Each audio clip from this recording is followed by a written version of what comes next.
Trump issues executive orders to strengthen U.S. nuclear energy sector. President Donald Trump signed multiple executive orders aimed at revitalizing nuclear energy in the United States. Well, thank you very much. We have a very big announcement today. It has to do with nuclear energy and other things. And this is all nuclear. It's a hot industry. It's a brilliant industry. You have to do it right. It's become very safe and environmental, yes, 100%. So I'm going to ask Doug Burgum to talk about it a little bit to start. And maybe you'll follow him up. Yes, sir. And we're going to have Pete Hegseth speak from a military standpoint, but this is very all-inclusive. We're signing tremendous executive orders today that really will make us the real power in this industry, which is a big industry. Doug, why don't you go ahead? Well, thank you, President Trump. This is a huge day for the nuclear industry. Mark this day on your calendar.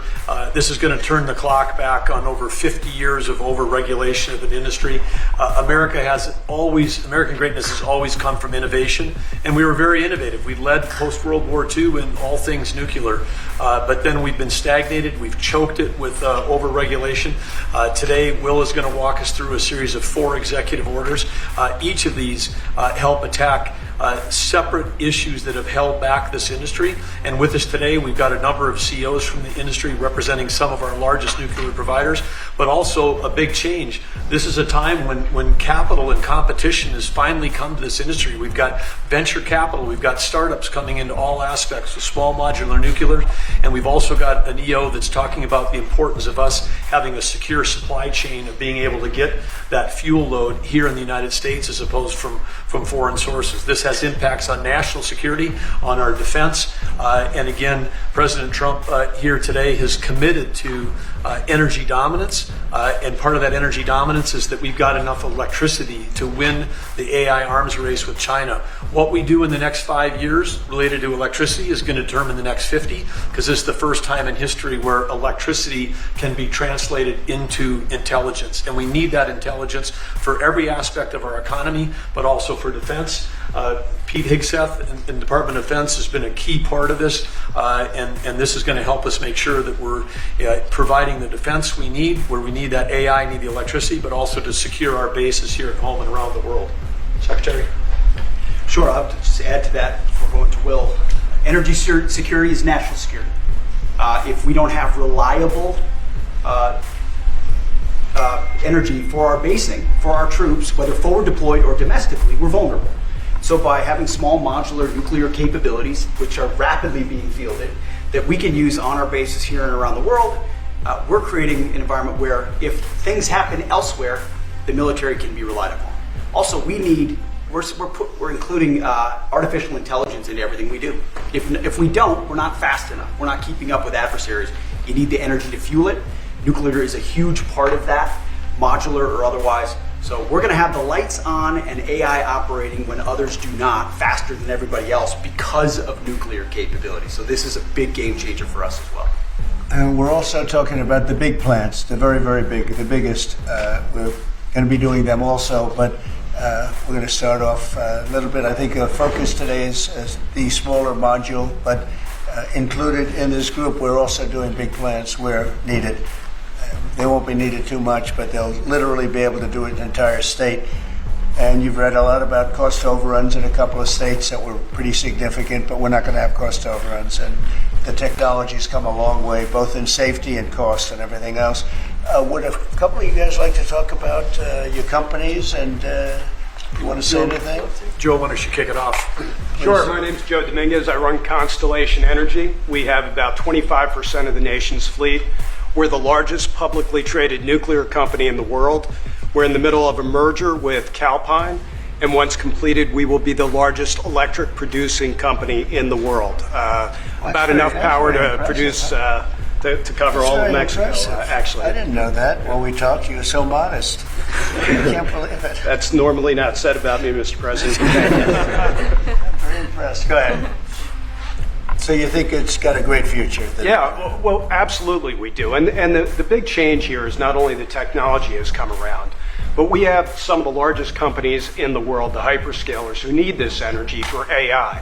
who are now working with us to fund the development and construction of the next generation nuclear. Nuclear is a 24/7 resource. These data centers run 24/7.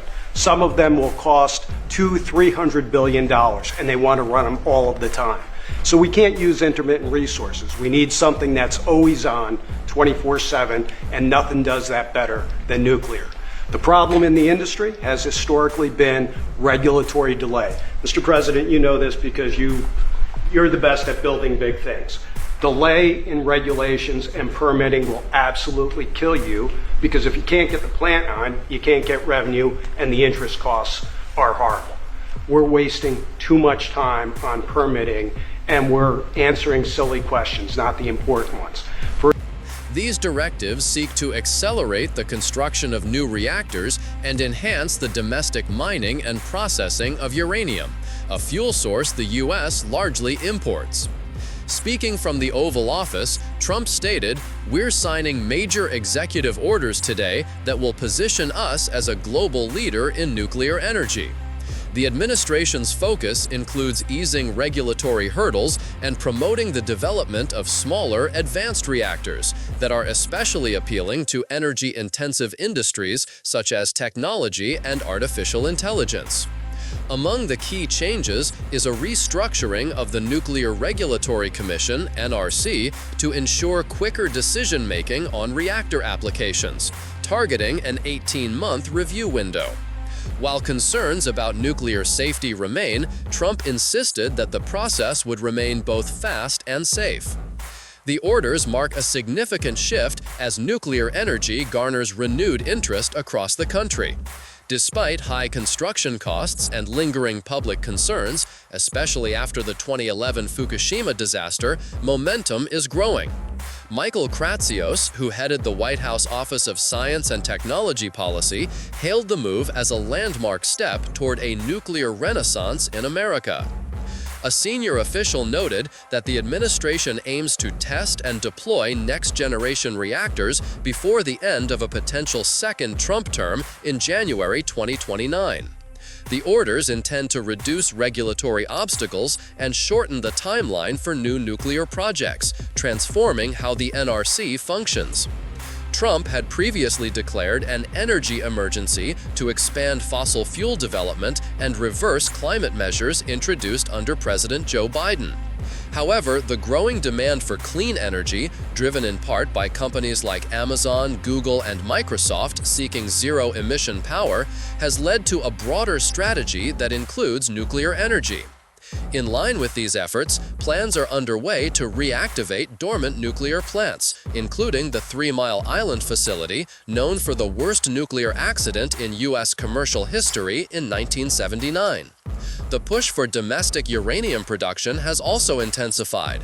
While the U.S. has traditionally sourced most of its uranium from countries such as Canada, Australia, and Kazakhstan, it banned imports from Russia in 2024 due to geopolitical tensions surrounding the war in Ukraine.